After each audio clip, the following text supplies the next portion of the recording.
If everyone could please grab their seats, we're going to get started. Hi, everyone. For those of you that I don't know, my name is Lance Davis. I'm the ward alderman for Ward 6 here. Thanks all for coming out tonight. So first of all, just a disclaimer, I will be leaving, unfortunately, because we have a Legislative Matters Committee meeting up at City Hall that started at 6. I told them I'd be late because I wanted to be here to say hi to all you folks. But the good news is, and I'm super excited about a bunch of things tonight, one of which is that we are recording this. Is this the first time we've recorded a ResiStat? Second time. All right, we're so close to being trendsetters here, but it's just something that I've been kind of talking about for a while because I think that it's tough for people to get out here. The scheduling is always tough, and there's multiple things going on even tonight. So hopefully this will become something that we do regularly. Thanks so much to the folks who made it possible for us here tonight. To me, having this information available on the website for folks to look at it, when it's more convenient, I think it's just it's. The whole point of this transparency and this sort of data dump is to give people access to it. So, anyways, I'll be watching the whole thing to see what I missed after I have to head up to City Hall. But the other reason I'm excited tonight is because in addition to there's right now I'm like not even my feet are touching the ground. There's so many things happening right now that I've been fighting for and working on for a long time. And the mayor can keep me honest here, but I think the first time we sat down, even before I took office, there was 3 or 4 things that I said were my priorities, other than the big picture, affordable housing and our issues with our unions, but getting the West Branch Library going, looking at the zoning in Davis Square to figure out how we can re-envision that for the next 20, 30 years, looking at the next 20, 30 months and improving the on-the-ground situation at Davis Square so people stop tripping on bricks and things like that. Those are all things we talked about, and you're going to hear about some of those tonight. The West Branch Library is out to bid. Sadly, it will be closing very soon, but when it reopens again, we'll have a fabulous state-of-the-art facility that will take us all into the next several generations. Things are happening, I'm about the end of my 3rd year here in office, but I feel like we're finally getting some traction on some of these things that I've been trying to do. So I'm just really excited about all of this, and I thank you to the mayor and to everyone else who's been a part of that, including many of you who have fought for these issues as well and put a lot of your own time into it. So it's really awesome. We live in a great community, and your input on all of these things is so valuable. So don't ever hesitate to keep doing that. Don't ever hesitate to come to me if there's something that you don't think we're talking about, you don't think we're putting enough emphasis on. Let me know about it, and we can talk, and we'll figure out what we can do. That's all I have. As always, feel free to reach out to me at any point. My phone number and email are on the city's website. Actually, text messages is probably the most convenient and efficient way to get to me, but emails are next. I'm bad with voicemails, but I'm trying to do the best I can on those. All right. Any questions for me or anything? No? Okay. Well, with that, I'll hand it back to Megan, and we can get going. Thanks. All right, hello. My name is Megan Ackerman. I work in the city's communications department. So one of the things that I do is organize these meetings. For those of you who don't know, we do one meeting in each of the city's 7 wards twice a year. And so the idea is to kind of give you some information about things that are going on, things that are coming up, some data that you can look at, and the ability to talk with some city staff, elected officials, and your neighbors. So we're going to try to do all of that tonight, hopefully. How many of you are here at your very first ResiStat meeting ever? Awesome, great. Well, thank you so much for all the new people who came, and thank you for those of you who have come back before. From prior meetings. We appreciate it. Hopefully tonight you will hear about something that you are interested in either learning more about or getting more involved with. So as I said, and as Alderman Davis said, it's a really busy time in Somerville. There's a lot going on. There's a lot happening in Ward 6. So we're going to try to cover as much of it as possible. Tonight, we were very lucky to get this room in spaces, a space in spaces. Really appreciate them letting us have this meeting here tonight. I want to ask two quick housekeeping things just to kind of help them and us. One, if you had something to eat or drink, we have some plastic trash bags over here on the side. If you wouldn't mind just throwing your trash in there when you're done or on your way out, just so that we don't leave too much of a mess. And also, the folks who work here were very nice, willing to stay late so we could have this meeting, but we do need to kind of try to wrap up around 8 so that they can get out of here as well. So you can all help out with that a little bit. So our presenters are each going to try to take at least a couple of questions during the meeting. And then they will be available, during the meeting. If you want to chat with them after their presentation, there's some space in the back lobby you can go chat. They'll be here as we're breaking down the chairs and cleaning up. If there's something you want to talk about, especially if you have an issue that is maybe really in depth or like super, super specific, that would probably be a better time, just so that we can make sure that we get through all the information that people may be interested in hearing about before that they need to leave tonight. Sound good? Everybody ready to dive in on construction? Yes, so this round, because there's so much happening both in Ward 6 and around the city, we're going to talk a lot about construction so that you know about things that are coming up, things to get ready for.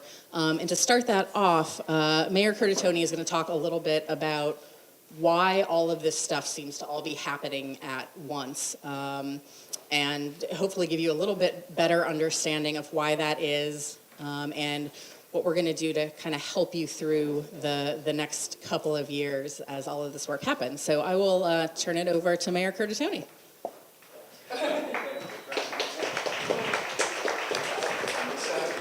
Okay, thanks, Megan. Good evening. How you all doing? And welcome to all first comers. And folks in back, there are some seats up here if you're interested. You don't have to stand up. There's several here. Please come on up. Yeah. This is great space. It's my first time in this location. Fantastic. I'll thank Spaces for hosting this here tonight. Thank all of you for coming out.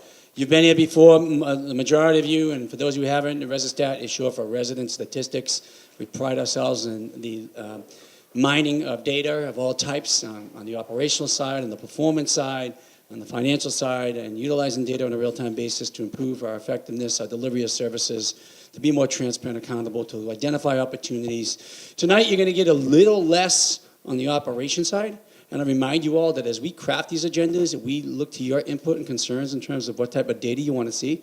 So for the next meeting in the spring, if you want to see another category or something comes up between now and the spring meeting, as we query you all, let us know, hey, we want to see this type of data set. Maybe it's on public health or public safety or education or other type of city operations. Tonight, we're going to talk about, some things you might have noticed along the neighborhood here. By the way, am I blocking you all on this side?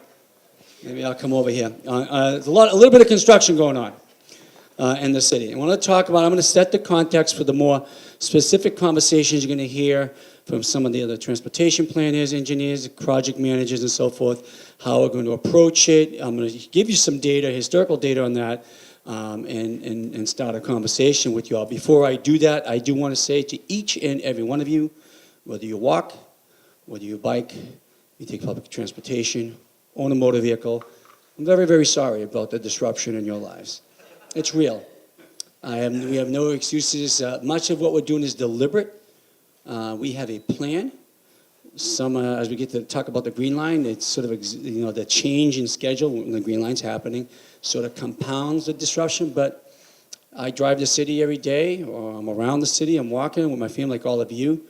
There is disruption when you have congestion in traffic. It's stress, it's time, and I'm really, really sorry for any inconvenience to you. But I promise you, we're going to work collectively with all of you. We're going to be side by side.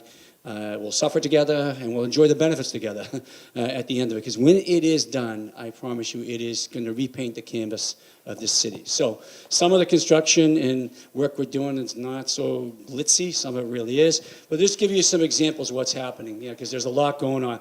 Just since 2015, this is just water and sewer main and pipe replacement and streetscape replacement. You can see there's a drastic increase of investment in terms of the amount of linear feet in this type of construction in the city. And some of the, many of these are project specific that we've been planning for a long time. A lot of it has to do with a new emphasis in preventive maintenance on that critical infrastructure of the city, much which for generations was ignored. So whether it's work we're doing improving water services on Pearl Street on the east side, the Green Line extension, and yes, it is happening if you haven't seen it. We'll talk about that in more detail. It is happening. It will open 2 years from now, folks. Just around 2 years from now, they're going to be testing cars on the extension, and the line will be fully operational right around April of 2021. So 2 years from now, they'll be testing the cars on the new track and all the stations and fully operating in April 2021. We're excited by that.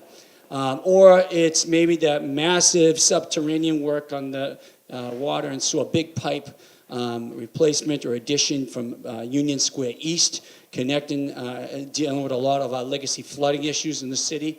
Or maybe it's the high school project or even the renovation of the West Branch Library, which we're really excited for. Folks, these are just public works, public construction projects.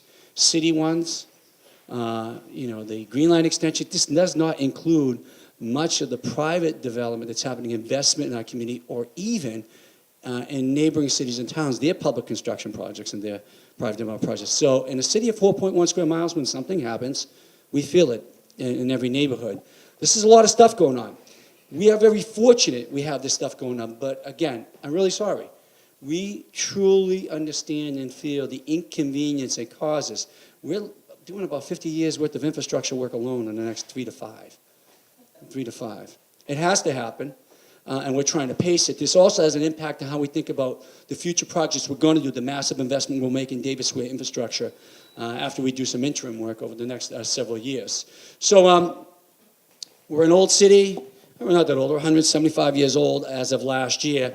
And a lot of that big pipe, water and sewer pipe, was installed in the late before mid-century. Before mid-century, that's when Somerville, we broke away from Charlestown when they were becoming too urban in the late 1800s, and we started building the majority of our housing stock in the city. Populations were growing, and we're building all that massive utility work, and the engineers will talk about this in greater detail. And then really nothing happened. And nothing happened for a long time. And a lot of this is work at that time. Those type of public construction projects on piping supposed to have an expected life cycle of about 100 years. Now that doesn't mean 100 years later, right now, all that pipe's going to collapse or break down. Though some of it does. We still have some brick pipe originating back to the late 1800s in parts of the city. And a lot what's happened when you get to Union Square, about 65% of the flow, that water and sewer flow, goes through Union Square in the city, out the east side. I'm going to talk about that in a bit. But there's a lot of work that has to be done to upgrade the infrastructure, deal with preventive maintenance issues that have not been dealt with for a generation, and also try to achieve our other goals and values as a city. I want to talk about that in a second. But before I do that, this work is not inexpensive. It costs a lot of money, but I want you to have confidence that in our planning, in our fiscal prudence over the last 10 plus years, we're in a position to, one, not only pay, but we've leveraged a lot of other state and federal funding opportunities to make this stuff happen. So, grants that we've gotten in the millions of dollars from HUD, from the federal transportation dollars that come through the Metropolitan Planning Organization, and other federal grants, to help pay for the other projects, or the Mass School Building Authority, or the money we get commonly yearly allocated to us from the Commonwealth to deal with streets and sidewalks. Hundreds of millions of dollars that come into the city, and we're leveraging that against other city monies and borrowing to deal with these legacy issues. We're also priding ourselves in terms of data, is we've painstakingly over the last several years collected a lot of data to develop a baseline of the conditions of our infrastructure. And the conditions of buildings or the roads or sidewalks, this has helped us prioritize our work. That's why I said it's a very deliberate, very strategic approach to the type of investment we're making in our capital plans and our capital assets. And this is important. When we're trying to spend your tax dollars wisely and deliver the service we have to deliver, and we're speaking to the bond rating agencies about what our capital priorities are, they want to know about our liabilities. Liabilities in terms of assets that we own and the assets that we maintain. Preventive maintenance and investment of those assets and that critical infrastructure is something they look upon seriously in determining our bond rating. Higher our bond rating, the more money we save when we borrow. We have the highest rating we've had in the city's history from the major agencies, one step below pretty much AAA, and we're going to get the AAA really soon. But in that endeavor to, one, be transparent, two, think wisely about how we allocate our resources, when and how much, we've created a baseline of these major assets. For instance, we discovered in our analysis, in our research, if we're doing proper preventive maintenance to these assets over time, it'll cost us 7 times less than it would be for total replacement on a basic roadway. So if a street needs to be repaved, if we're doing that work over time, we might just have to do some mill and overlay rather than go all the way down to the baseline dirt and build it back up. For a long time, when we first came into office, we would get monies for streets and sidewalks.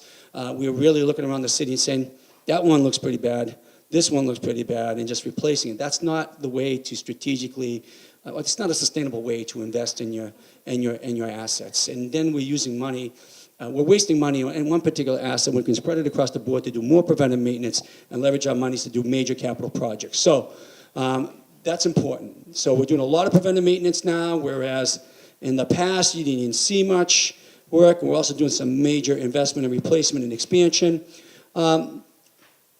But really, how does this fit into what we're trying to accomplish as a community? Why is this important?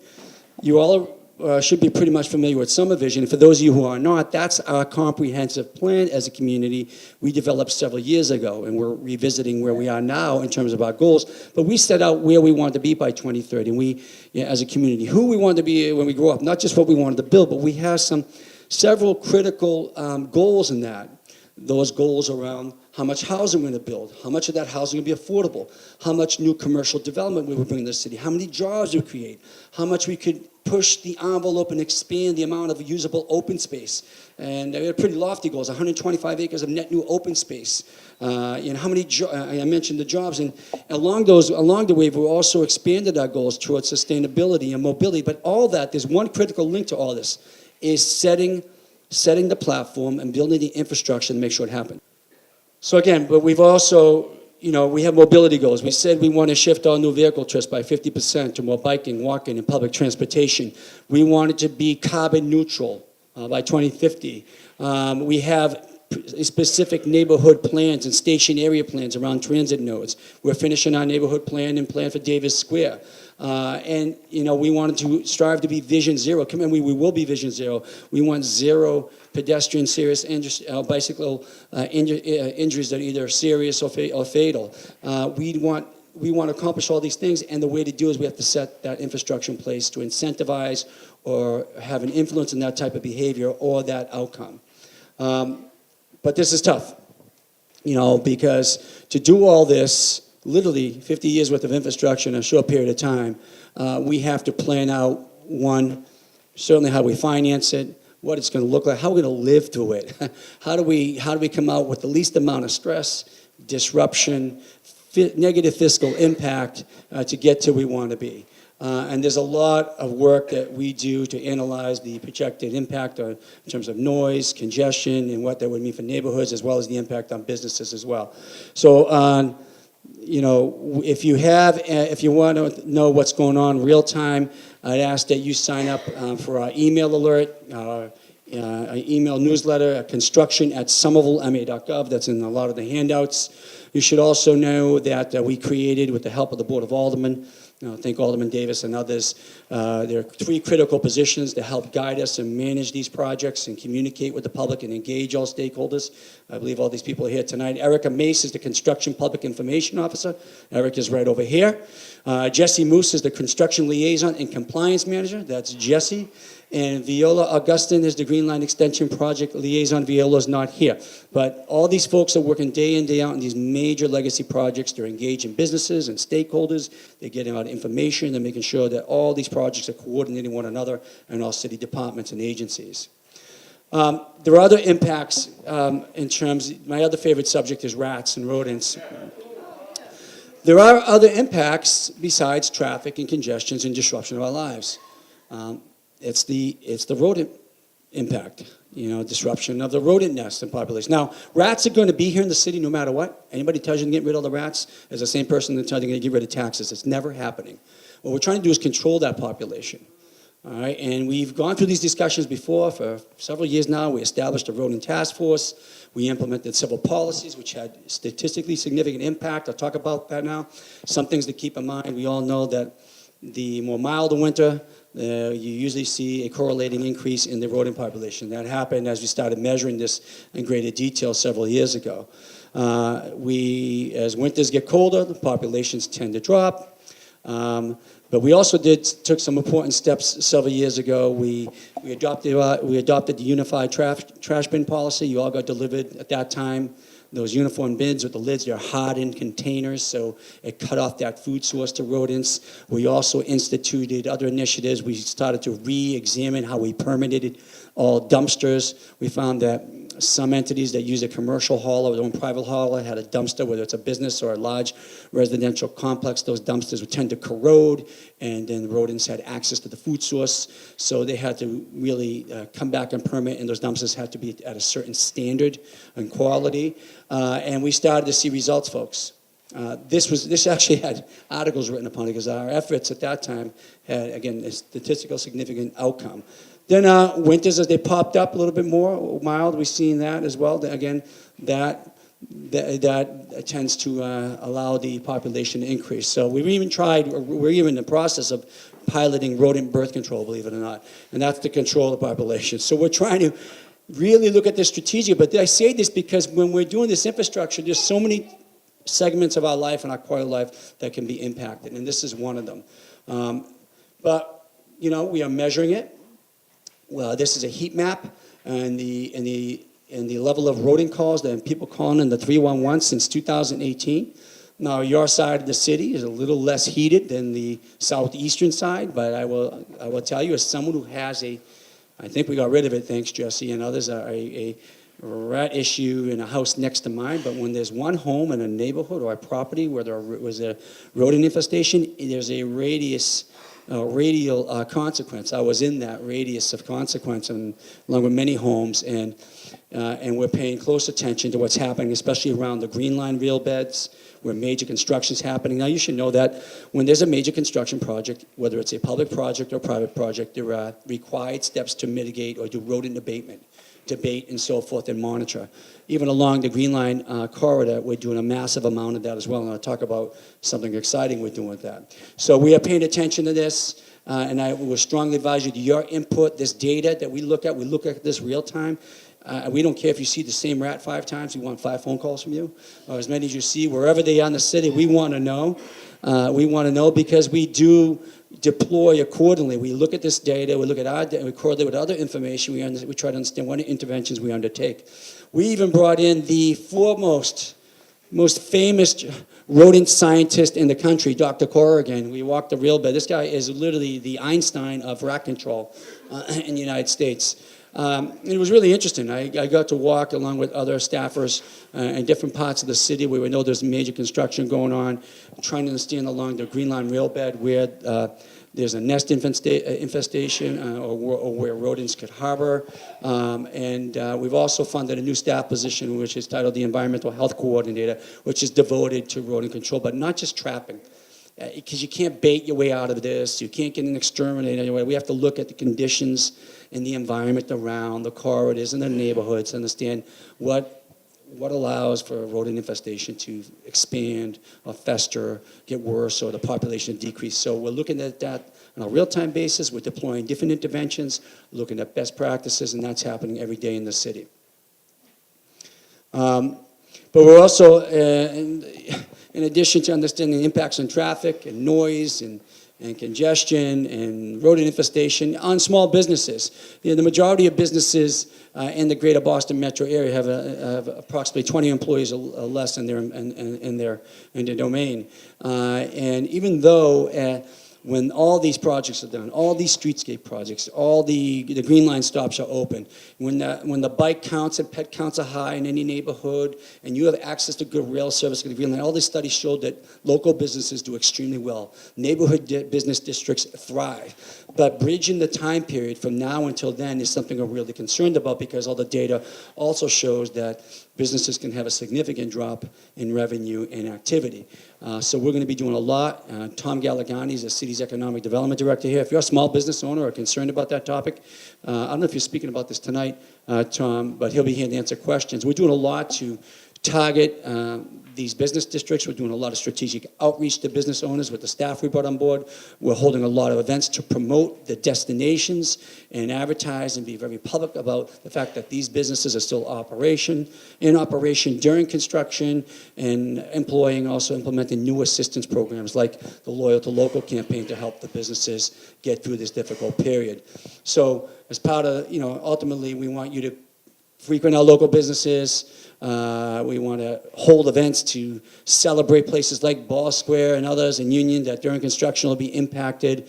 But we'll also try to make an emphasis for traffic that comes through our city, that if you're not stopping here to frequent a business or one of our destinations, you should probably go somewhere else. So we're going to be utilizing different communications tools, including PSA, public service announcement, that basically says, you really don't want to come here unless you're going to Davis Square or Ball or so forth, because it's going to be really difficult for you to maneuver the streets. So we're going to be doing a lot of that campaign and a lot of that activity in the hopes that we can mitigate the amount of passerbys and the majority of traffic, for instance, that comes through Davis. Brad, what is it, 85% of the traffic? About 75-80% that comes through our neighborhoods and squares is cut-through traffic. It's not destination traffic to come here.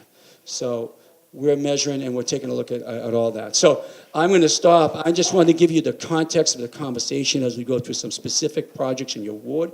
We'll talk about some of the traffic diversions, some of the other issues. I can take a couple of questions now. I'm not going anywhere. I am really excited. I want to thank Lance Davis for his advocacy and all of yours, your activism in the ward, whether it's to make investments, even interim investments in street and sidewalk improvement. Davis Now, I want to thank all of you, or to finally get the West Branch Library out to bid. This is going to be a fantastic project, what we did in the park, along the bike path. We are going to make major investments in Davis down the road.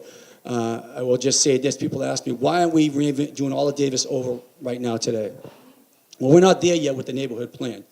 The final neighborhood plan is going to dictate to us how and what type of infrastructure improvements we want to do in Davis to unlock the vision in the neighborhood plan. More importantly, if we shut down Davis today, I don't think I'll be able to appear at another ResiStat meeting again, because we're going to choke the city off. All right, and we're really looking at the flow of activity, of mobility throughout every neighborhood. We're really concerned about closing off any neighborhood. So we have a very strategic and deliberate approach to what streets will be closed, how we divert traffic, where buses go, and how we get through this.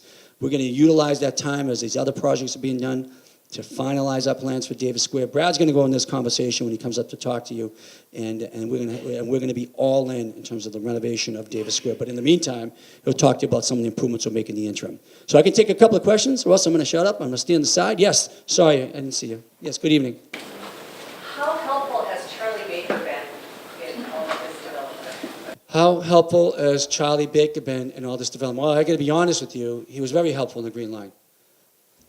I don't like the fact that I had to ask you all for permission to write a $50 million check for a project that was legally required, because the city did that, and I want to thank the Board of Aldermen because it was the best decision we made. But the truth is, he could have done the politically expedient thing and just said, you know what, it's mismanaged, it's $1 billion over, and so forth. He was honest with me. He was an honest broker. He had told me, Mayor, I want to do this project. I don't want to spend an extra $1 billion, and I told him I don't think we should have to. We worked together, and we got that done. In terms of infrastructure, investment, the Baker administration has been very good partners with cities and towns. We got a $12 million or $13 million, what was it? $13 million Mass Works grant, which is a direct grant out of the Office of Economic Development for the Commonwealth, which we leverage to do all the massive work we're doing in Union. We'd like to seek, when we finalize plans in Davis Square, a similar grant or grants that we'll leverage along with other city borrowing. So his team, his administration has been helpful on the infrastructure stuff, to be honest with you. Ron? Are you going to mention is the community path on your list of things that we talked about here? Yep. Yes, sir. Absolutely. Absolutely. Yes. Good evening. We were talking about the cut-through traffic versus the destination traffic, wanting to encourage destination traffic. But how do you do that when destinations may be on one side of the city and you may be approaching it from the other side of the city? So for instance, coming through Medford Square to come here, if you live just down the street here, you're a block from Cambridge. So people that are using that as a cut-through to get to Cambridge, you might try to discourage them, but you don't want to discourage people. Right, so I'll just repeat it, so for those of you in back, how do you, when I mentioned we want to encourage destination traffic for consumers or people who want to come to our squares to frequent them in the local businesses and discourage cut-through traffic, how do we do that? You know, it's complex, so Brad, I'm going to kick this off to you when you're doing that. Brad Rawson is our Director of Transportation and Infrastructure, and he and his team are all over this question. And same question I have, how are we going to do this? How are we going to survive, and how are we going to get this done? How are we going to make businesses survive as well? Yep. Yeah, Mr. Mayor, could you tell us about 45 College Avenue, the church? That seems like a good venue to have a meeting such as this, and yet we're here, and the city owns that particular building. 45 College Avenue. The question is, can I talk about 45 College Avenue? And that's an asset we bought. It's across from the library. It's the old church next to the police station. It was being sold. The Haitian church that was there moved across the street. They were selling the old church. And, you know, it was pretty much the run-of-the-mill development that was there, and many of you brought it to our attention. We purchased it with the hope that we could expand community meeting and open and public space. We are in the initial process of feasibility on that, right? The building needs a lot of work. We're going to come back out to the community in terms of how we do that building for public meetings and so forth. Is the building as is and we rehab it, or do we build a new building there? So, yeah, there's a lot of problems in that building. It has, other than it's an older building, I don't believe it has any official historic significance, am I right? So, those are choices we're going to put before the community real soon. And we're going to make those investments. We did, and when we purchased it, we said, here's an opportunity, in addition to the library, doing some of the really cool space that the community needs. We want to do it right. So, we're not in there now because it's not ADA compliant, and I don't think it's really in the best of shape. And I'm being kind in my words, but it's a great purchase for the city. I can take one more, and then I'm going to pass it off. Yes? Yeah, I have a question about the bump outs that were put on Cedar. Okay. The concerns about there not being any way of noticing them, and when the snow comes and they're covered, people are already, it doesn't seem to be a rhyme or reason behind them that makes sense, and I'm concerned about people bumping into them and driving over them. Thank you for the question. The question is about the bump outs, the chicanes on Cedar. There is a rhyme or reason, and we're going to explain it to you shortly when Brad gets up here. I'm concerned. We are training all the staff, public works staff. When we do this sort of skinny down of roadways and add these traffic calming or mitigation measures, we do a lot of training and education and demarcation of those areas, so we're not plowing over them and we're maneuvering correctly around snow removal. We've had this come up in the context of traffic diversion with the future Ball Square closing, how will it work with traffic coming in both ways on the street, and these devices that we've purposely put there. So when Brad gets up here, he'll go into more detail for you. Okay, I'm just going to step aside. I'm not going anywhere. I just want to make sure we stay on time. Thank you very much.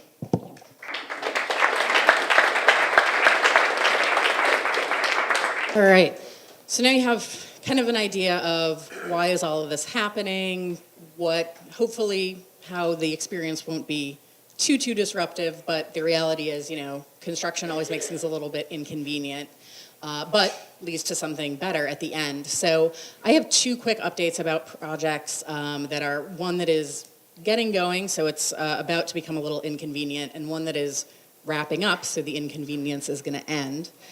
The first is the West Branch Library. So as Alderman Davis mentioned, it is going to be closing down in mid-November. I believe the 17th is the date. They need to start preparing to move the books and fixtures out of there. If any of you have ever moved with a lot of books, you know what a horrible, tedious process that is, so I wish them the best of luck. While the library is closed, there is going to be at least one temporary location at the Tab Building at 167 Holland Street.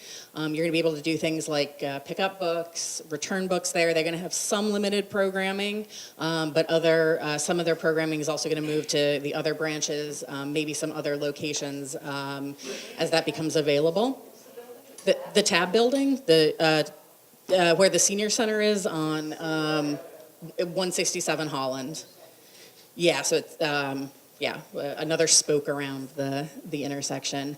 You can follow along, get project updates if you want to see more of the renderings, see presentations from other meetings on our website. Also, definitely visit the Somerville Public Library's website. They have their calendar on there, so you'll be able to see events that are coming up, what's going to still be available in the square, and what is going to be going on in other locations. Then the other one, the community path. So any of you who use that to head towards Cambridge know it's been closed as work has been going on. So in the next couple of weeks, I don't know if there is a date yet, Jesse? For the 9th, but don't hold us. Yeah, obviously this is all weather dependent, but the hope is starting on the 9th, it's going to get paved to what's considered a usable condition. It's not going to be its final condition. So it will be open throughout the winter. You can use it, and then starting in the spring construction season next year, they're going to finish everything they need to do and do the final paving.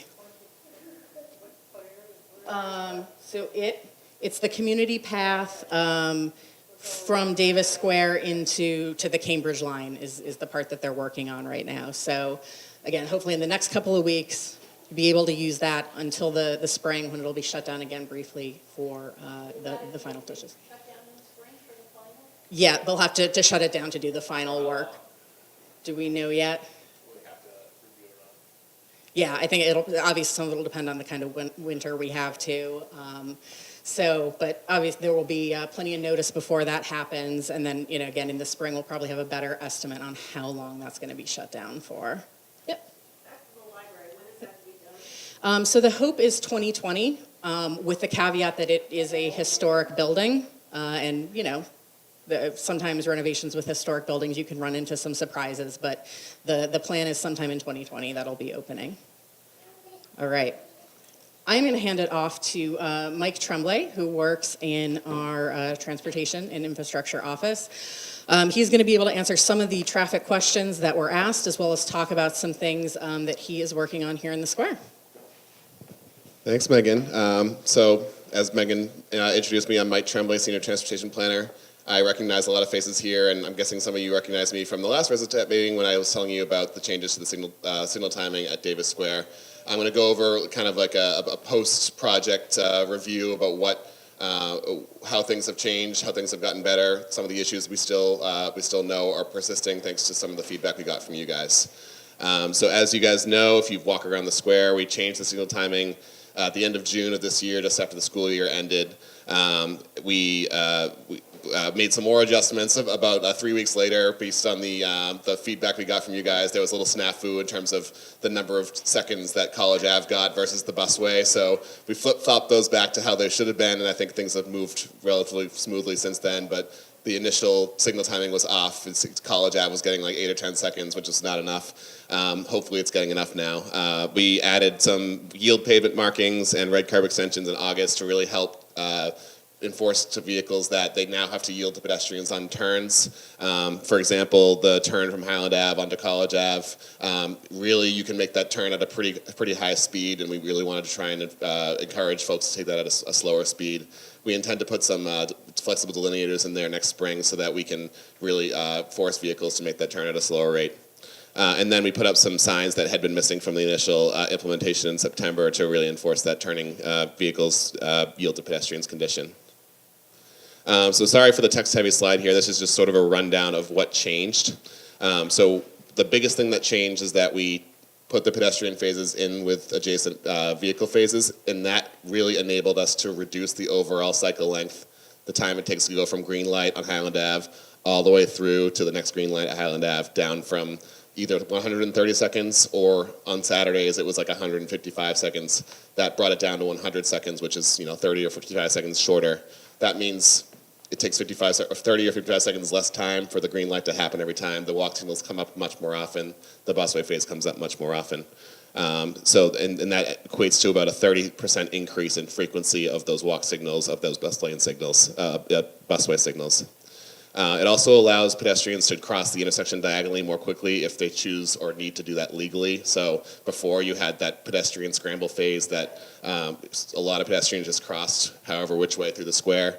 If you imagine you're pushing a stroller, you're on a wheelchair, you probably had to follow the square's intended traffic patterns and crossing each crosswalk one at a time, which could take like 6 minutes to do a diagonal crossing there. So it's a lot easier to do that now.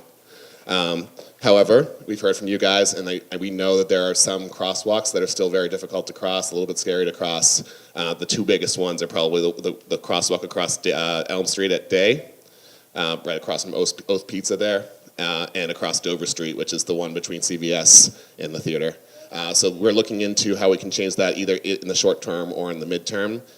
One thing that we've considered, for example, is we had a no turn on red condition for Day Street.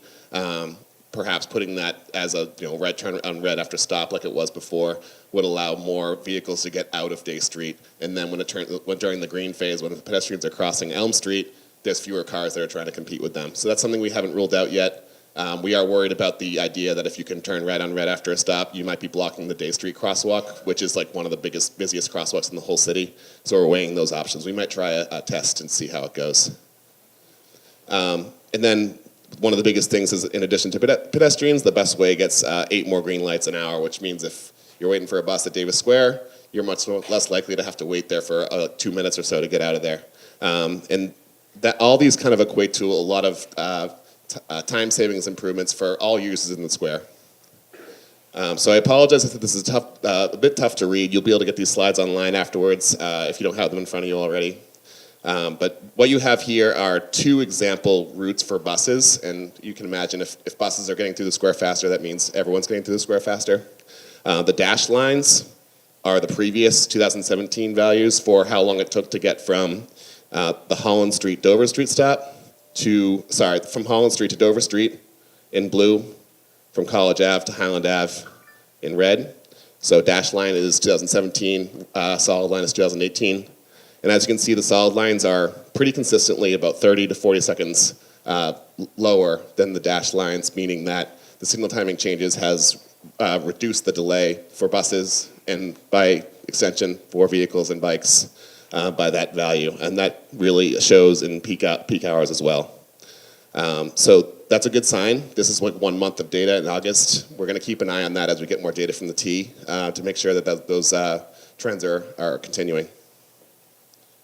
So just a kind of a timeline for going next steps. We did the work in 2018.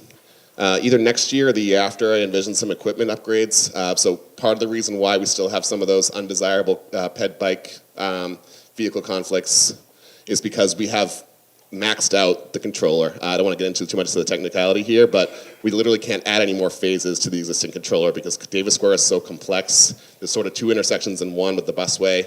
And we can't add any more any more phases to that signal. So if we upgrade the controller, we might be able to separate the left turn onto Dover Street, for example, from the crosswalk phase. Things like that will make things a little bit safer. Other things like audible signal indications we've heard from you guys is a very important thing. We want to do that citywide. I think we need to upgrade all of our signals citywide, but Davis Square is obviously one of the biggest pedestrian generators and probably should be high priority for that. So we'll look to upgrade those in the next year or so. And then the 2023 year later, the 4-way intersection design, the mayor alluded to the neighborhood plan.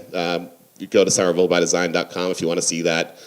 We have, I believe there's going to be at least one more meeting, and we're going to finalize that hopefully in the next few months. But the big kahuna is in there is a concept to redesign the intersection to a 4-way intersection that closes off Dover Street and flip some of the one-ways south of the intersection and things like that to really tighten up the intersection and make things a lot safer. So check that out. Yeah. Any questions on Davis? Yes, sir. What exactly are those red patches supposed to tell people to do? Good question. So we want them to mimic a curb extension. So they're kind of brick red color. So we don't envision that's going to force anybody to do anything, but we hope that vehicles avoid it because it's sort of the same color as the sidewalk. Again, you're not going to be forced to do anything, but it's sort of supposed to be a visual cue to avoid the red area. So I don't have any data to show like how people have driven differently since those gone in, but those are things we've employed in various different parts of the city. Ron? When I first moved here, the buses only got a green light if they failed to get through the intersection. Basically, the buses were allowed to go through the red light and push their way across, and only if they failed to do that after a certain amount of time, they would get the green signal. I'm wondering if that would be a good thing to return to. It's certainly something we considered. That's a equipment thing that we probably want to consider as part of the 20. Just that the buses were allowed to proceed through the red light if they could get through, and only if they, if they couldn't get through, then eventually they'd get a green light, but the idea was basically they would push through whenever they could and not have to wait for a green light. I mean, if you're going by the book, that's not allowed because it's a signal there now. But It seemed like it worked better than when you have we're willing to try new things here, and if that's something that we could do safely, we can ask our consultants to look into that. I think reducing that cycle length really helps in general. And they do the buses that turn right out of the station, the 89, for example, they do turn right on red there. These were even the ones that were turning left. They were allowed to push through if they could. One thing that might be a detriment to that is that eventually we want to put pedestrian signals at that approach. So if the pedestrian signals are on walk, we wouldn't want them to have to be able to get out of the busway. So that's one kind of hole in this signal that we know exists, and it's kind of scary when you're walking through there and a bus comes at you. So we want to make sure that's corrected. One more on Davis, yes? Did I hear you say something about closing off Dover Street? Yes, so part of the long-term plan is to cut off Dover Street in order to make a four-way intersection. Day Street would intersect Elm east of the intersection, and then you. At College Avenue, you do what? In order to get to Dover Street, so you would turn right and turn left on Cameron, or find another way through. It would definitely redirect traffic patterns, and that's something that the neighborhood plan will address. And this is something, the neighborhood plan is not the final time we're going to look at that. This is going to be a long design process, and all of you are going to be invited to be a part of it. So I don't want to scare anybody away, but that's something that the plan will propose, and I encourage you guys to look at that. I can't be up here all night explaining to you guys because we'll be here all night. So I do need to move on, but please go to somervillebydesign.com and look into that. I'll chat with you after if that's all right. I need to get going. So one big thing of about the Green Line extension and the Ball Square Bridge closing is that we are a little bit worried about some of the cut-through traffic that might be encouraged to go through the neighborhood between College Ave and Cedar Street. So one thing that we've been doing over the past year is putting, and these are very small signs, but on the screen, but these little darker green signs have blobs are safety zone signs that you've seen around that say safety zone, 20 miles an hour, and those are usually located around churches, parks, playgrounds, things like that.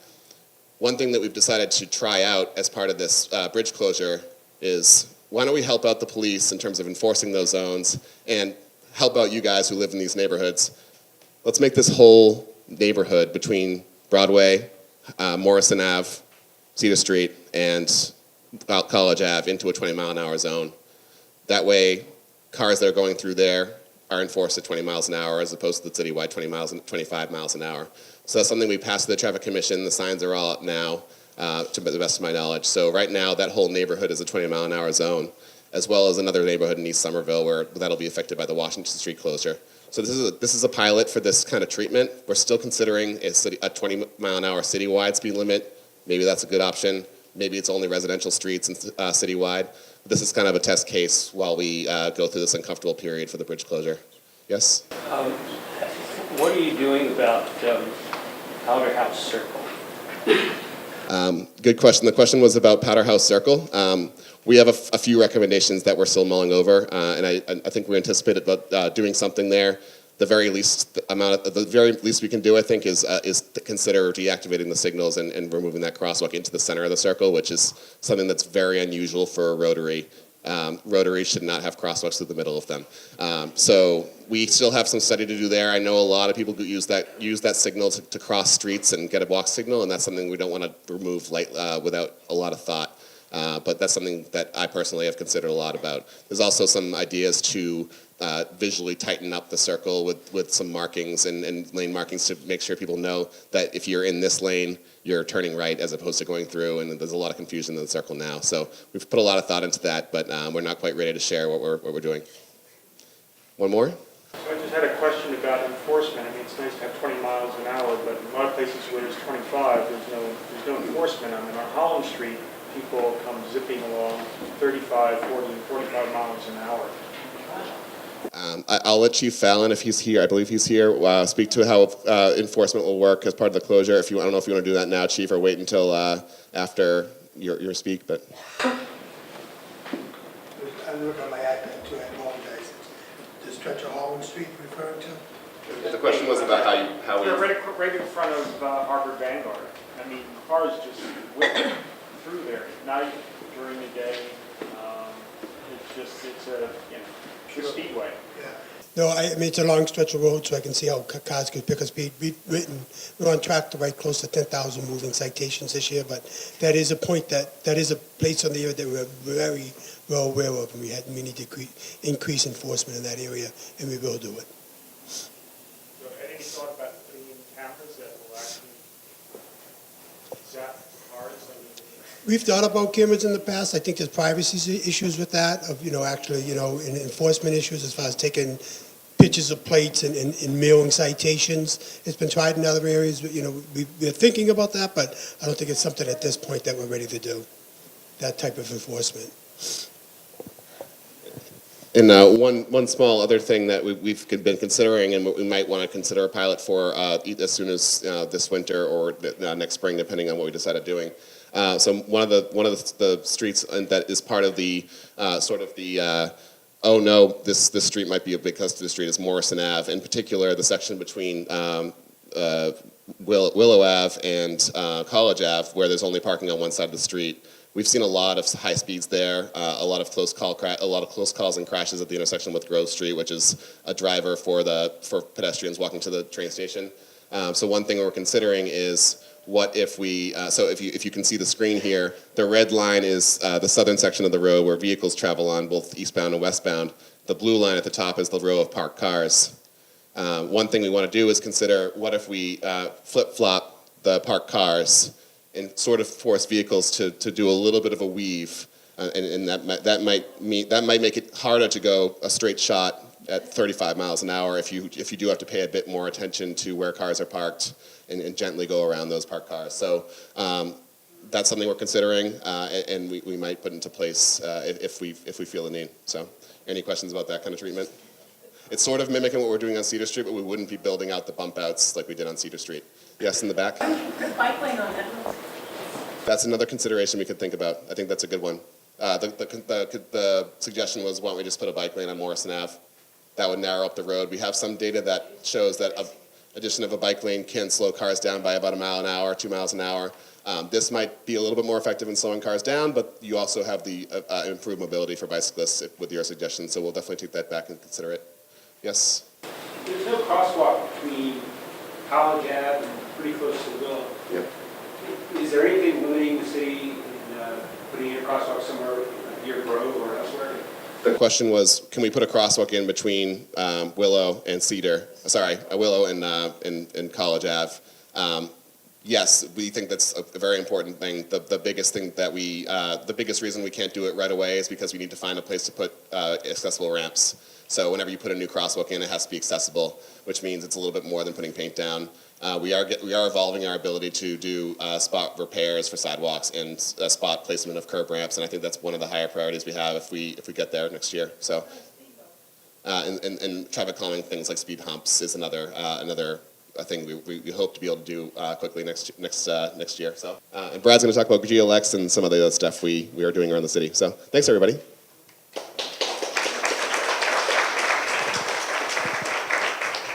Thank you, Mike. Hi, folks. My name is Brad Russ, and I know so many of you. I've been a part of this community, serving this great city for 11 years now. My wife and my 3-year-old son and I live up in Teal Square in Ward 7. My team in the mayor's office is responsible for a lot of physical planning work. We do transportation planning. We have fantastic professional engineers who are humanists, who are multimodalists, sustainable transportation advocates like Mike Tremblay, who lives just across the border in Arlington. We actually manage parks projects, so we have fantastic landscape architects on our team. Many of you participated in Hodgkins Curtin Parks rehabilitation back in like 2009, 2010, and got to know Arne Franzen or Luisa Oliveira over at Kenny Park in 2013, 2014. It's actually a really fun portfolio of issues. We are also the city's point people on transit issues, so whether it's bus coordination or the Green Line. And of course, with this theme, as we've described, that's what we're going to focus on tonight. I could drone on for hours. We don't have enough time, so I'm sorry. You're going to get a little bit of a shortened version, and Megan's going to give me a quick hook, kind of like Alex Cora in the playoffs. Volume in the back? Better? Okay. Funny, I grew up in Somerville, New Jersey, and I think I probably speak with the metro area pace there. I will do my best. So, how many of you have come out to our community engagement efforts for the Green Line Bridge closure? We have done like 20 public outreach events, community meetings in the evenings, tabling at Artbeat, tabling at Summer Streets, tabling during brunch hour at Ball Square. We just set up a table opposite Soundbites and Ball Square Cafe. It is so important for us to get the word out to our stakeholders that that bridge is going to be closed for the better part of a year. It would be unfair and disingenuous of us to tell you folks that this is going to be easy. And so a broad approach to outreach has been part of our strategies to make sure that everybody knows what's coming. The mayor talked about our outreach with the business owners, but in terms of our residents, we've actually had a lot of fun trying to test out these different methods of engagement. And so we've used little clickers, again, like balls and strikes for umpires, and we have counted the number of conversations we've had in these 20 engagement efforts, and we've crested 2,200 people, 2,200 conversations. Now, is that all of them? No, of course not. And we're still not getting everybody. We're asking you all and your neighbors as part of this ResiStat cycle to help us continue the word, to spread the word through your social, family, business, and other networks, okay? So the latest information that we have about the bridge is that it's going to be closed right after the new year. They are still trying, after advocacy from our community, advocacy from the city of Medford, our state delegation, to shorten that pain period in any way they can. Everybody always asks us, hey, can't you just do what Mass DOT did on I-93 a couple years ago, that Fast 14 project? It's been investigated. Fast 14 on the highways was about lifting off the decks, the horizontal surfaces of the bridges. In Ball Square, unfortunately, you have to rebuild the concrete piers, the abutments that hold the bridge up. They go 20 feet up in the air, they go 30 feet underground. They have to be widened because now you have to have the commuter rail running underneath them and the Green Line trolleys running right next to them. So you have to add, a substantial kind of width to the corridor. And the quickest, safest way for the Commonwealth to build this Green Line that we've all been fighting for so long is to do it and pull the Band-Aid off, and it is going to be painful. So, folks, please, start to build that mental calendar. This is going to affect my daily commute. This is going to be affecting my, a lot of my own mobility and so many of yours as well. The businesses will stay open. The work zone will be really tight around the bridge abutments. You're going to be able to get the Kellys. You're going to be able to get the Hallmark Health and the dialysis clinic. We've been working with each one of those landlords, each one of those business owners, understanding where their employees, their clients, and their customers are coming from as we try to really, tighten things up and minimize the impact for everybody. Bus service is going to really be challenged. And the neighborhood is going to bear a burden of regional traffic. It stinks. This is part of the reason that we're trying to get the word out, not just with signage at the Rotary, not just with signage at Trum Field, but signage up on I-93, signage up out of Mystic Valley Parkway and in Medford Square. We want folks to know a couple miles in advance that, again, as the mayor said, if you don't have business here, it's probably a really better decision to stay up on the freeway, stay out on Route 16. The good news is we're going to be sharing the burden, I guess, with Medford. So westbound traffic, the legal detour is going to be down Cedar. And, those bump outs, we hear you. They are severe. They are working. They are slowing cars down. The construction is not done yet. The final striping and signage is not done yet. And it's going to be a little bit more intuitive when those elements are added. But I'll tell you what, they work. They are slowing cars down from 30 miles an hour to 20 miles an hour. It's, it's a tried and tested methodology. And the cars are going to be pushed onto Highland Ave, and that is really too bad. It, again, speaks to the vision and the courage that we had to make our signal timing changes last year. If more buses, more bicycle riders, more cars, more pedestrians are getting through the square with the new traffic pattern, that's actually going to help reduce the backups on Highland Ave, past Cutter Ave, and then they're going to come up College as well. And we know those streets bear a burden already. We are very empathetic and sympathetic and are be working to push the T to try to minimize that closure period. In the eastbound direction, folks are going to be forced up Warner, past St. Clements, past Titan Gas, underneath the bridge, hang that right on Main Street in Medford. Our neighbors in Medford are upset too, and I get it. They have a right to be, but we're going to get through this together, as the mayor said. So in the interest of keeping moving, one thing is worth flagging. The mayor, the Board of Aldermen, and the state delegation have asked us to scope out rubber-tired shuttle service to try to provide for some additional mobility in the neighborhood. Not everybody's going to walk a mile from Davis up to Ball Square. Not everybody's going to go a quarter mile out of the way to get their 80 bus or their 89 bus. And as a result, we are recommending that in partnership with the state, and if we have to do it alone, we'll do it alone, that we engage with a shuttle provider to just run a little circulator shuttle, probably through the heart of the neighborhood, Cedar, from Trum or Magoon up to the Rotary, and we'll probably use Morrison. These would be like a small 12-person accessible shuttle vehicle. So stay tuned for that. Okay. Yes, College Avenue. Let me take a deep breath and answer a question or two on Green Line stuff. Please, ma'am. New bridge, how wide is it going to be? The question was the new bridge, how wide is it going to be? It's going to be pretty similar to what you see out there today, one lane of travel in each direction. You know, again, this is my neighborhood, and I experience this every day. One of the things that's actually going to save the Green Line some time and some money is by shortening that free right-hand turn. We call it a slingshot in the traffic engineering world. If you're headed westbound into Ball Square towards the Rotary, you can turn onto Boston Ave northbound, and you barely have to move the steering wheel. Right? Folks know what I'm talking about, right? That is an inappropriate condition in an urban setting. We want cars to move slowly. We want you to have to turn the wheel much more, so you make your turns at much slower speeds. So that's kind of one of the main changes. Bike lanes will be maintained and actually improved. We're going to have the ability to protect the bicycle rider by setting up much larger buffering zones and even those plastic flexible bollards because it's so important. Again, tons of research about the importance of separating bicycle riders from moving vehicles. So that's kind of the main change you can anticipate there. I'll breeze right through this. So many of you are data hounds. We know this. We love it. It's part of what keeps us coming to work every day.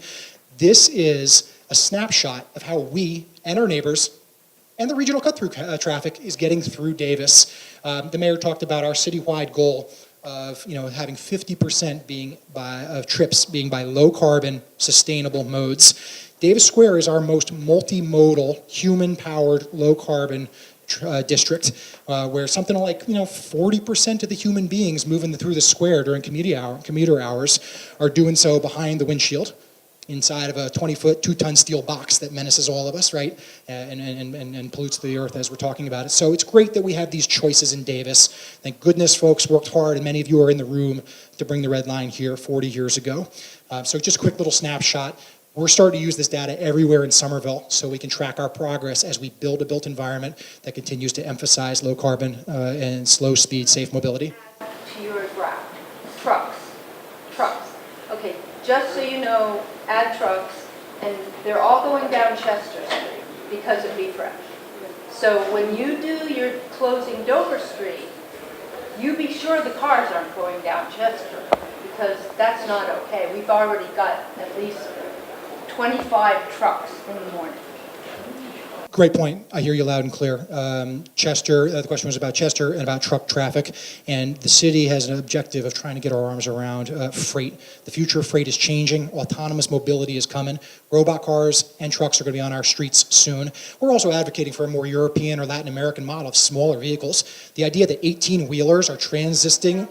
Yeah, the idea that 18-wheelers are driving most of our freight to grocery stores or even like a Dunkin' Donuts is really outrageous. And so clearly, as we think about future mobility, we want smaller vehicles and fewer trucks. And so I hear you loud and clear. We have ways to track that and work to control it. This is part of your slides. It's important that folks understand that there has been a sustained effort to invest in our built environment in Davis. Yes, we are reaching the end of the service life of some of the bricks that we installed together 40 years ago, 30 years ago, some of the traffic signal equipment, as Mike said, and even some of our public spaces, plazas, parks. And so it's fun for us to kind of take that step back and say, hey gosh, it was only a few years ago that we rebuilt Kenny Park, and as we know, it's one of our most successful urban spaces. We did simple repavement and sidewalk reconstruction on Highland Ave just a couple years ago. I remember it clearly because it was election night of 2016, and I'll never be able to erase that from my memory, but we were out there with construction crews and paint crews. We talked about 45 College Avenue as a land acquisition. They're not making any more land. It's so important that the city of Somerville is willing and able to go out and intervene in the real estate market for affordable housing, for public space, and new parks. So here's again just kind of quick little chronology of recent investments. I'm actually really proud of the bike lanes that we just painted on Cutter Ave. I think it's slowing traffic down, and we've got some data to show it and giving people a more humane way to get around the square. So let me start to bring it home here, because obviously we're on a tight timeline. We have heard you loud and clear. The bricks, the trip hazards, they're unacceptable. They're a violation of the Americans with Disabilities Act. It's inconsistent with our community values.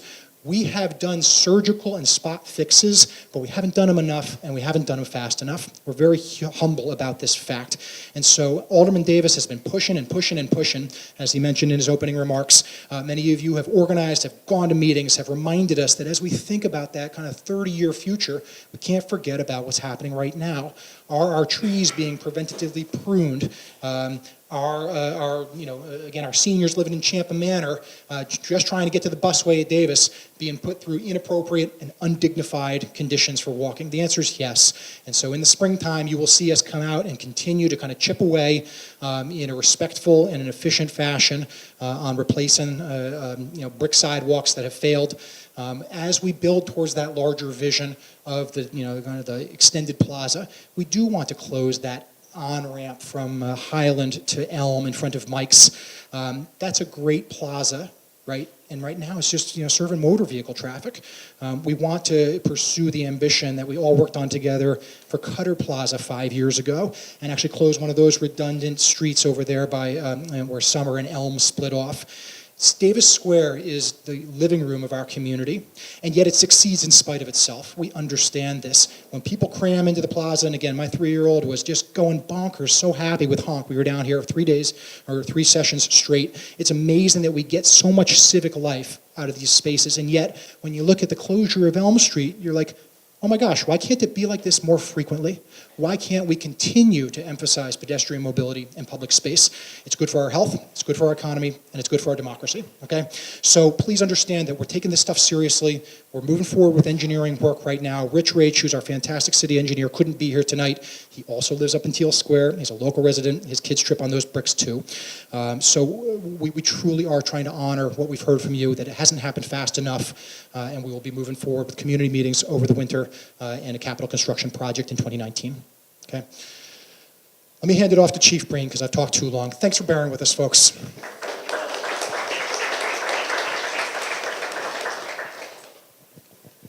Good evening, everyone. My name is Charlie Breen, Fire Chief, Ward 6 resident. Just talk briefly on the fire department and our impacts with all the construction going on. The fire department meets with the city department heads, Rich Rach, the city engineer, Brad, and I are constantly talking about all the construction projects in the city. Obviously, response times are very important to the mayor, to myself, and one of the first things I did when I became chief was I get a weekly report of any excessive response times that we see. And what I've done is we've made modifications. When we see excessive response times, we investigate what's the cause. Could it be, do we have to modify what engine responds? And we've made modifications. We've also modified the alert system in the firehouses to help get the firefighters out the door when a call comes in quicker. So we have 5 fire stations in the city. Teal Square, Engine 6 and Ladder 3. Engine 7's on Highland Avenue, Cedar Street. Somerville Ave and Lowell Street is Engine 1 in the tower. We've got fire headquarters, Engine 2, Ladder 2 in the rescue, and then Union Square, Engine 3. Once the Ball Square Bridge closes, we're fortunate with the fact that the Teal Square Fire Station will be not impacted. They'll be coming from the west in. Highland Avenue will still be able to get into the Ball Square area. It's just they'll have to use Morrison and down the side streets. And then the third station would be Somerville Ave and Lowell. I've also worked out an agreement with the city of Cambridge. They have a fire station on Mass Avenue just outside of Porter Square.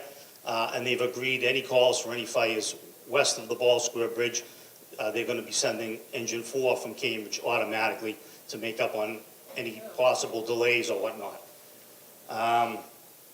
We have a great mutual aid system with Arlington and Medford also. It's one of the best mutual aid systems in the country that we have. So we are always looking at these construction projects and making sure that we have an adequate response. Just some data. Again, I said the response times are very important to the mayor and to myself.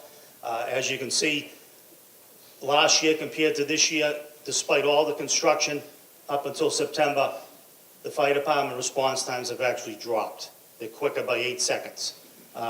The NFPA mandates that we get to the calls by 5 minutes, and as you can see, we're quite below that. So I just want to let everybody know how the fire department's involved with this, and believe me, once the Ball Square Bridge closes, we'll be watching the situation every day to monitor the situation, and we'll take whatever actions are necessary. Thank you. Yes. Along with slowing traffic and maybe narrowing the streets to slow traffic, I know there's some issues with the size of the fire engines. Are you considering getting some, or hoping for some smaller engines so that you won't have to have such big streets? I definitely, Mike's got me studying departments out in Portland, Oregon, and in Seattle and San Francisco, who are dealing with the same issues we are. The streets aren't getting any bigger. The streets are getting actually smaller. And the next fire truck we buy, I'm going to have to be looking at downsizing. San Francisco just had their trucks designed narrower and in shorter wheelbase. So I think that's definitely something we'll be looking at seriously in the future as we order more fire trucks. Yes. Thank you very much.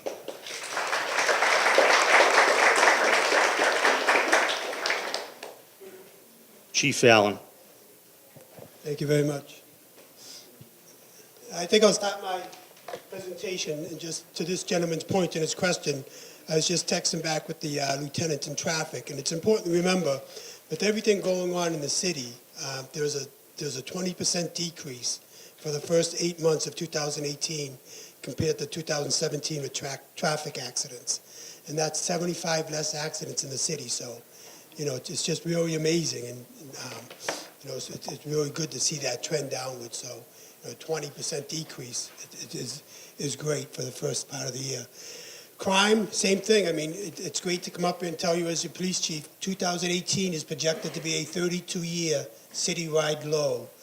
We're going to be down 69% compared to 1987 in crime. So just absolutely amazing crime numbers for the city overall. Yep, all crime, violent crime and index crime. Yep, down. So absolutely amazing. Those are the numbers, and we get those numbers. Those are the numbers we report to the FBI, crime statistics. So absolutely amazing numbers. We discuss it all the time as a command staff. You know, how those are fantastic numbers. How do you get there? And I think it comes down, the bottom line is it's community engagement. It's everybody coming to these meetings, being involved in your community, all the summer streets events that are going on, all the festivals. People are out and they're taking ownership of the neighborhood, and it's absolutely fantastic. And I think you see that in the crime numbers. Ward 6 over the past 12 months, index crime, so not violent crime, has decreased 4%. The driver of Ward 6 crime is vehicle breaks. And the majority of the vehicles that were broken into, the cars were left open. So we have a group of young kids that walk the streets, outlets of Davis Square, and it's called surfing the handles. So just walk down the street and they'll check every handle. And when they find one that's open, they go in, take the change, take your electronics. So it'd be very helpful if you're cognizant of locking your vehicle. What we're doing at the police department, we wanted to talk a little bit this year, is President Obama in 2014 come out with an executive summary on policing, and it was called 21st Century Policing, and that he had 6 pillars. So since 2014, we've really been using it as our guiding light in the Somerville Police Department, and really trying to focus on procedural justice as a culture within the Somerville Police Department. From my level, from the chief all the way down to the frontline patrolman, and talking and training on how important it is to embrace that concept. You know, that make sure that the process is fair, that people in the community believe that the process is fair, that people in the community feel that they have a voice in the process. So, and I think when they do that, and there is that collaboration with the police and the community, not only is the community safer, I think the officers are safer as well. So we've really invested highly in that.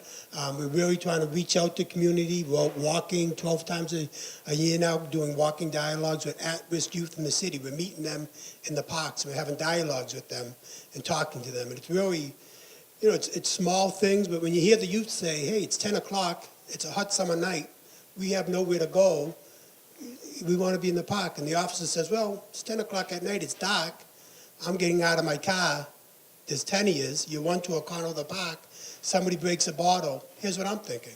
So that dialogue between the officers and the youth is vitally important. Our STEPS program is going fantastic. The second pillar is policy and oversight. And, the mayor employed me a couple of years. All our policies and procedures are online. Every policy and procedure for Somerville Police Department. And we're a certified police department, which is not the norm for a department our size. We're CLIA certified. Every one of those policies are online. And we implore you to take a look at them. If you got a question about the policy, how we handle everything from booking prisoners to bringing in evidence to motor vehicle stops, every one of those policies are online. So we implore you to take a look at those. We're working towards accreditation, and I think within the next 6 months we'll have it. And CLIA accreditation really means that we're meeting the gold standard as far as our policies and procedures. So it's an exciting time for us. The third pillar, technology and social media, we're working every day to increase our Twitter, our social media imprint, just so we can communicate with the public. Community policing and crime reduction, procedural justice is number one. Community policing, is our focus, and we've invested in it. Years ago, when we had community police officers, they used to backfill in the patrol. We found out that was a big mistake. So we're investing in what we believe in, and those community police officers no longer backfill into patrol. We were awarded the 2018 Community Policing Award from the New England Chiefs of Police in the category of population over 50,000. And the National Law Enforcement Museum that's opened up in Washington, D.C. recognized teen empowerment, a youth group in the community, and our work with them. And they're the ones we conduct the walking dialogues with. Each of our officers meet when they graduate the academy now. They meet with the youth of teen empowerment, and they talk to the kids and get the viewpoint from the youth in the city. Very important. Training and education. All officers are being trained in impartial policing. They've all had procedural justice and legitimacy training, and it's exciting. You need that dialogue. You need that constant training to get the buy-in from the officers.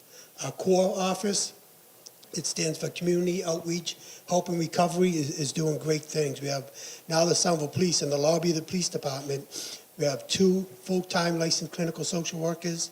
We have a full-time drug and addiction specialist, and they work with the officers on every mental health call and every opioid call. And they're really working close with the officers and teaching the officers. Number one is when you go to a call, the only thing in your mind should be de-escalation.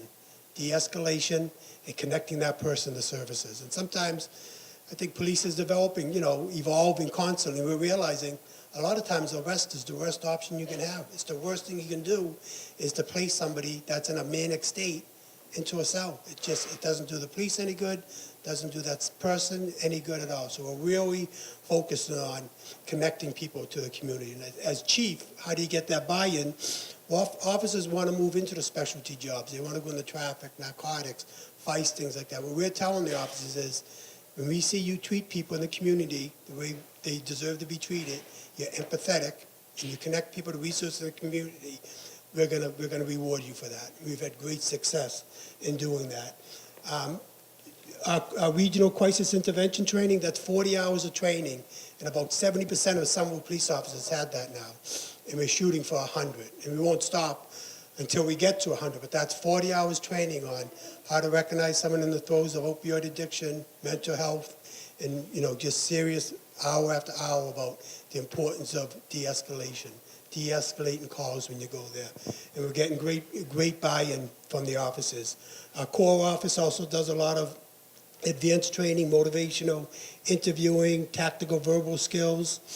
They're doing training within the community. They have numerous recovery coach academy, mental health, first aid, youth.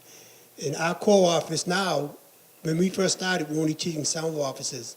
They're now teaching 26 area departments, including Boston, on crisis intervention training. And it's the only crisis intervention training group that has that has an hour or two on implicit bias. So it's a difficult subject in policing, and, but you do realize everyone's bringing something different to any encounter that you have. So understanding that, getting to know that, I'm proud that our core office took that initiative. And the last pillar of 21st century policing that we're focusing on is officer wellness. We're telling officers you have to be present when you go to a call. Can't be worried about your next overtime shift or what happened when you're on a detail. Be present at the call, keep yourself safe, de-escalate that call. We're investing a lot in what's referred to as blue courage training. But what blue courage training talks about the officer is policing, at one point in time in American culture was really the warrior culture. That, it's us, the community, we're going to solve the problems. But what blue courage talks about is our role in the community as guardians.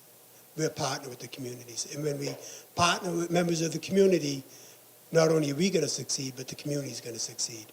So we're very excited about the blue courage training. But that's it for me. That's my 2 slides. I can take a couple of questions also. Have you seen any increase in homeless activity? We had a situation where Lieutenant came home with a homeless person in their apartment, and they had no updated voice, so they live in a very bad homeless. But have you seen any increase with that type of situation? Yeah, no, we haven't.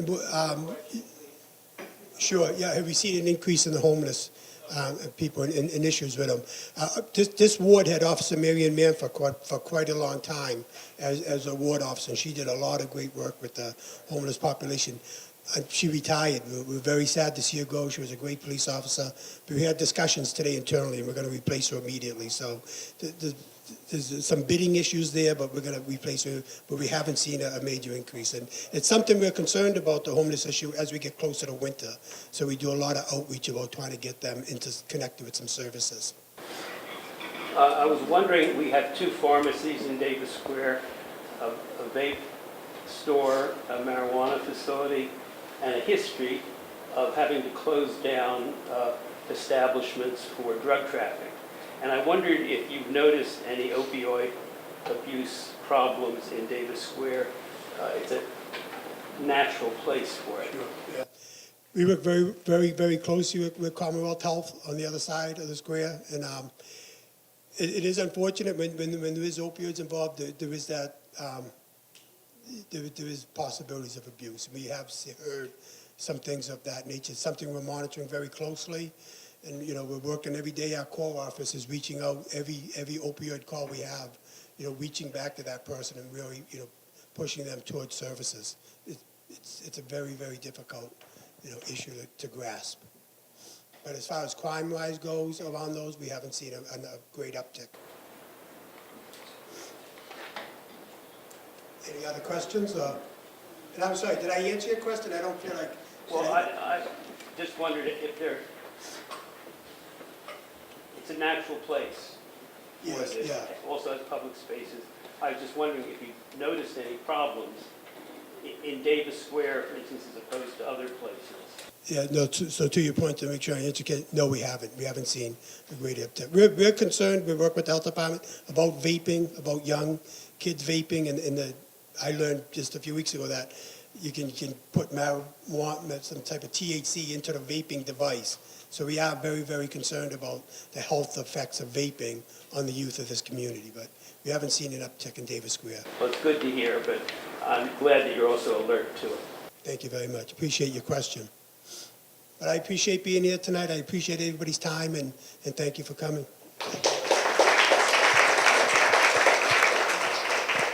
All right.